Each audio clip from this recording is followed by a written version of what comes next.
Hello my dear beautiful bastards and welcome to another episode of Skyrim mods. Since we're still in the entire Riverwood theme from the previous video, I decided to search for custom followers that you can recruit in the starting village. Having this option can make your travels easier or simply more fun, especially if you decide to play with other mods that make the game more difficult. We'll start with Sparrin, who is a mechanical follower designed with the Dwemer parts. Sparrin is a unique Dwemer sphere automatron created for the sole purpose of serving the Dragonborn. One of the most prominent Dwemer inventors of his time was in a realm of oblivion when his race disappeared, and was left alone for many years, believing himself the last of the Dwemer. He realized it was unlikely that he would live to see the last Dragonborn rise to defeat Alduin. He wanted to leave something to assist the Dragonborn once Alduin returned, so he created Sparrin. Using magical properties, the Dwemer inventor was also able to put his voice into Sparrin, giving him the ability to speak with you. Sparrin has waited centuries for the Dragonborn to appear. Alduin's attack on Helgen will cause him to head towards the town.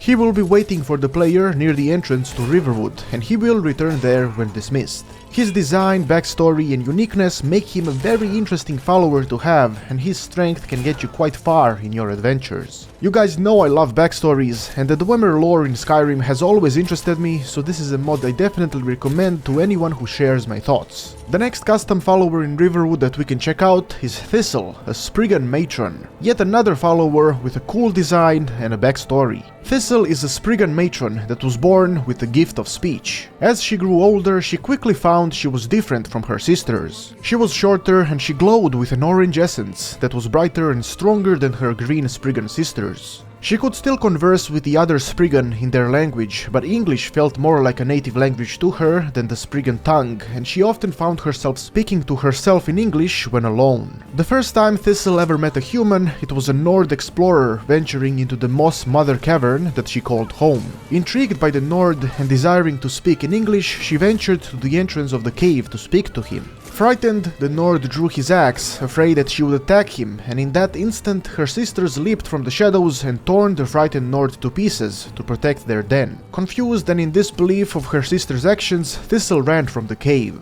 She ran all night, without any direction or thought of where she was running to. She awoke the next morning exhausted and found herself in a bed in what appeared to be in an inn, being nursed back to health by the innkeeper. As the innkeeper tended to her, she heard her talk of one they called Dragonborn.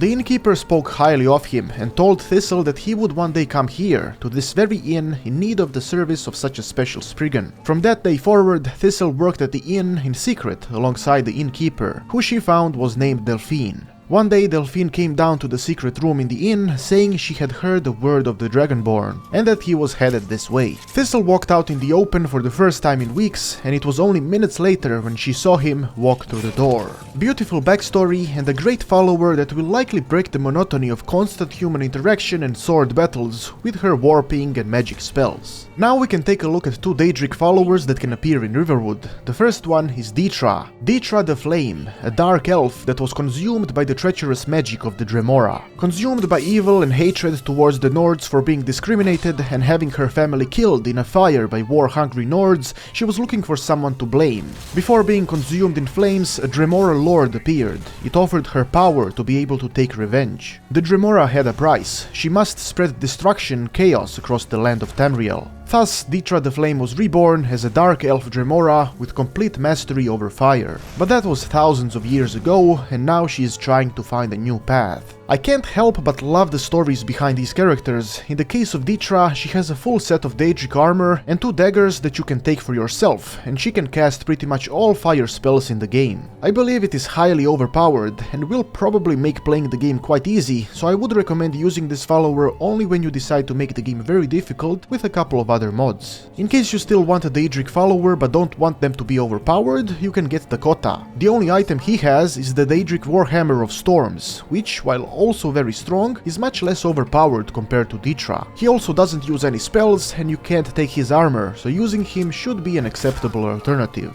The last custom follower we can take a look at is Gnargo, who used to be a Khajiit mage. He studied at the College of Winterhold for years, studying and experimenting with soul gems. His outlandish experimenting on wildlife got him banned from the college, and no one spoke to him again. One day an experiment went wrong, and his soul was transferred into the very fox he was experimenting on. After years of wandering as a speaking fox, he was finally accepted back into society. Still studying magic and the power within his new body, he is ready to join an adventurer, to see the world and help him do what a simple fox cannot.